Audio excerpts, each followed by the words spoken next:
Alors là, on a presque fini de poncer le polyester.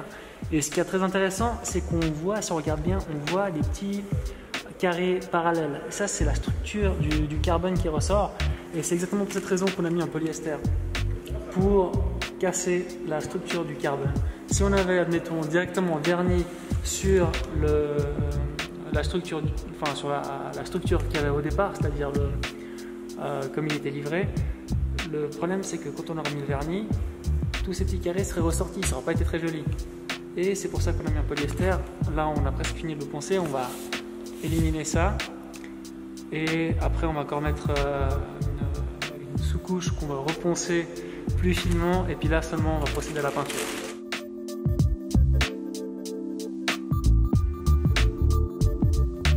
Alors là, le capot, on l'a mis en surfaceur, donc c'est un autre produit, c'est pas le polyester qu'on avait vu hier, c'est une couche qui est beaucoup plus fine.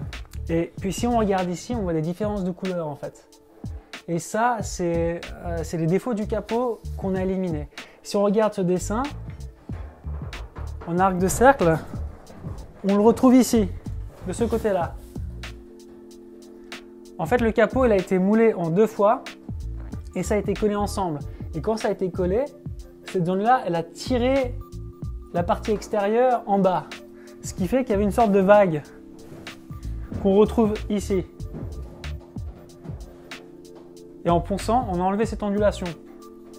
Et le surfaceur, c'est quelque chose de beaucoup plus fin qui se pose sur le polyester. Et là, maintenant, c'est un état de surface idéal pour peindre. Maintenant, ce qu'il faut savoir, c'est qu'avec la température du capot, il y aura toujours un risque que les produits se tasse un petit peu et qu'il y ait de nouveau un petit peu le dessin de la fibre qui ressorte. Mais là, malheureusement, on ne peut rien faire. On a vraiment fait tout le possible pour que le capot soit le plus beau.